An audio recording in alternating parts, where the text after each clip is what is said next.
সুপ্রভাত বন্ধুরা। বিনম্র বাধ্যতার আশীর্বাদ। দেখুন, আমি প্রভুর দাসী, আপনার বাক্য অনুযায়ী আমার প্রতি ইহা ঘটুক। লোকলিখিত সুসমাচার 1 অধ্যায় 38 পদ।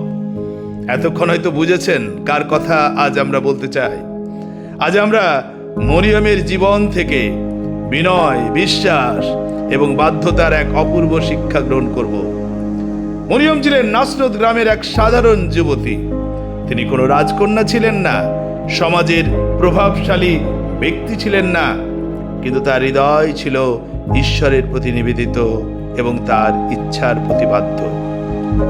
একদিন স্বর্গদূত গ্যাব্রিয়েল তার কাছে এসে এমন একটি সংবাদ দিলেন যা মানব ইতিহাসকে চিরদিনের জন্য পরিবর্তন করে দেবে। তিনি জানালেন যে মরিয়ম ঈশ্বরের পুত্র যীশু খ্রিস্টের জননী হবেন। এই সংবাদ শুনে মরিয়ম বিস্মিত হয়েছিলেন। তিনি বুঝতে পারছিলেন না কিভাবে এটি সম্ভব হবে। তার সামনে অনেক প্রশ্ন ছিল, অনেক অনিশ্চয়তা ছিল, এমনকি সামাজিক অপমান ও ভুল বোঝাবুঝির সম্ভাবনাও ছিল।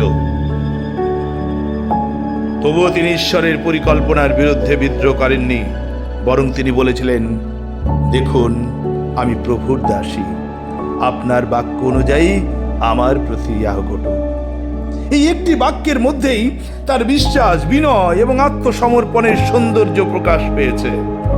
প্রিয় বন্ধু, আমরা প্রায় ঈশ্বরের পরিকল্পনা বুঝতে চাই, তারপর তা গ্রহণ করতে চাই, কিন্তু মরিয়ম আমাদের শেখান যে সবকিছু বুঝে নেওয়ার পর নয়, বরং ঈশ্বরের উপর বিশ্বাস রেখেই বাধ্য হতে হয়। মরিয়মের জীবন সহজ ছিল না। তিনি বেথলেহেমের গোয়াল ঘরে যিশুর জন্ম দিয়েছেন। তিনি শিশু যিশুকে নিয়ে মিশরে পালিয়ে গিয়েছেন। তিনি তার পুত্রের শিক্ষা, সেবা, অলৌকিক কাজ প্রত্যক্ষ করেছেন।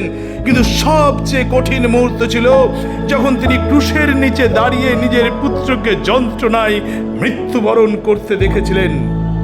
একজন মায়ের জন্য এর চেয়ে বড় কষ্ট আর কি হতে পারে? তবুও মরিয়ম ঈশ্বরের প্রতি তার বিশ্বাস হারাননি। তিনি শুধু আনন্দের সময় নয়, দুঃখের সময়ও বিশ্বস্ত ছিলেন। এখানেই তার জীবনের বড় শিক্ষা। অনেক মানুষ ঈশ্বরকে অনুসরণ করে যতক্ষণ সবকিছু ভালো চলে, কিন্তু সমস্যার সময় বিশ্বাস দুর্বল হয়ে যায়। আমাদের শেখান যে সত্যিকারের বিশ্বাস সুখ ও দুঃখ উভয় অবস্থাতেই ঈশ্বরকে আঁকড়ে ধরে। আরেকটি বিষয় আমরা শিখি, ঈশ্বর প্রায় সাধারণ মানুষকে অসাধারণ কাজের জন্য বেছে নেন। পৃথিবী যেখানে বাহ্যিক যোগ্যতা দেখে, ঈশ্বর সেখানে একটি বিনম্র বাধ্য হৃদয় খোঁজেন। আজ হয়তো ঈশ্বর আপনাকেও কোনো দায়িত্ব, কোনো সেবা বা কোনো আহ্বান দিচ্ছেন। হয়তো আপনি নিজেকে অযোগ্য মনে করছেন, হয়তো ভাবছেন, আমি কি পারবো? মরিয়মের জীবন আমাদের উত্তর দেয়, ঈশ্বর যখন কাউকে বেছে নেন, তখন তিনি তার দুর্বলতার দিকে নয়, তার উপলব্ধ হৃদয়ের দিকে তাকান। তাই আসুন আমরা মরিয়মের মতো বলি, প্রভু, আপনার ইচ্ছায় আমার জীবনে পূর্ণ হোক। কারণ ঈশ্বরের ইচ্ছার পথই শেষ পর্যন্ত সবচেয়ে আশীর্বাদপূর্ণ পথ। প্রার্থনা করুন, হে প্রভু, মরিয়মের মতো বিনম্র, বিশ্বাসী ও বাধ্য হৃদয় আমাদের দান করুন। আপনার পরিকল্পনা সব সময় বুঝতে না পারলেও যেন আমরা আপনার উপর ভরসা করতে পারি। আমাদের জীবনকে আপনার ইচ্ছার জন্য উন্মুক্ত রাখুন এবং আপনার মহিমার জন্য ব্যবহার করুন।